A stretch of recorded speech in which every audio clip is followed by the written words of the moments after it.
Hello, I'm Tyler McCarthy with Titanium Performance.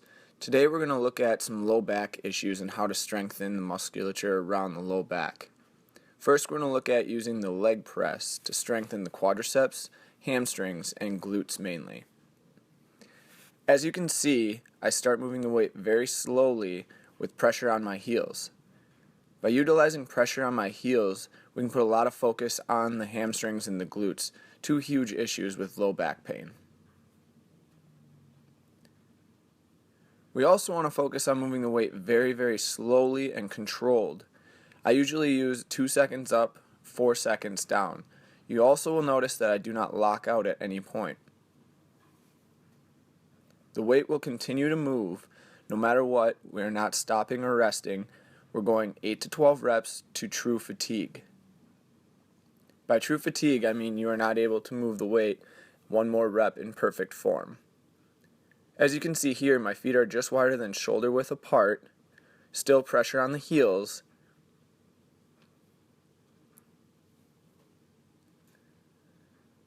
Another look at pressure pushing through the heels. We don't want to get on our toes.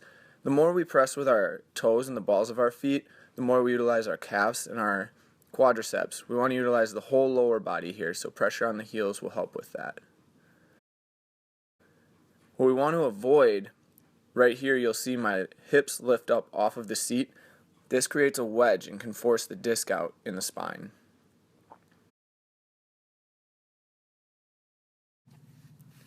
Next, we're going to look at physio ball squat, which can be used as an alternative to the leg press. As you'll see here, my feet are out in front of me just a few inches. I'm going to slowly squat down and come back up about 75% of the way. We don't want to come all the way back up again because we don't want to lock out our knees. You'll notice that my back stays flat, my shoulders are back, I have big chest, trying to get about 90-degree bend in the knee, pausing and nice and easy back up. We're going to do 12 to 20 of these. On the last repetition of the physio ball squat, you can definitely do a hold. 20 to 30 seconds is usually long enough. What we want to avoid on the physio ball squats are our hips moving forward or backwards. You'll see here that my hips drift backwards on me, my shoulders slouch forward. The next one here, my feet are too far forward and my hips drift forwards now. Now you can notice that I'm not getting very large range of motion and I'm not doing very much mechanical work.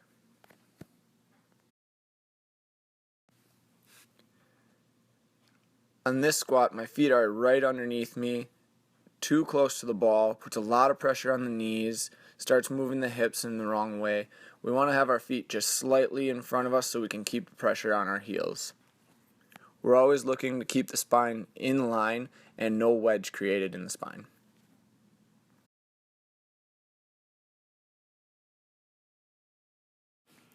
Next, we're going to look at the band abductor walk.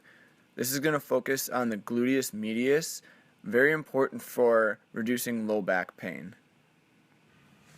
As you can see here, I take a large step with my lead foot, picking it high off the ground, and a smaller step with the following foot. Our goal is to keep pressure on each foot at all times. You can use a long band as I am here, holding it tight with your arms, keeping tension on the legs. Otherwise, you can use a smaller band which just wraps around the ankles. Be sure to pick your feet up and not drag your feet at any moment. Lastly, we're going to look at the Roman chair back extension. First, we want to make sure that the seat is in line with our hips. We're going to cross our arms across our chest, stretch down, very slowly extend back up. Get to the peak where your body is in line, squeeze the low back, and pause for a second. Really keep the pressure on the low back here. That's going to ensure that we involve the erector spinae and the multifidi muscle. You can extend your arms out in front of you as I am here. That'll make it much more challenging. You may also use a weight to add resistance to yourself.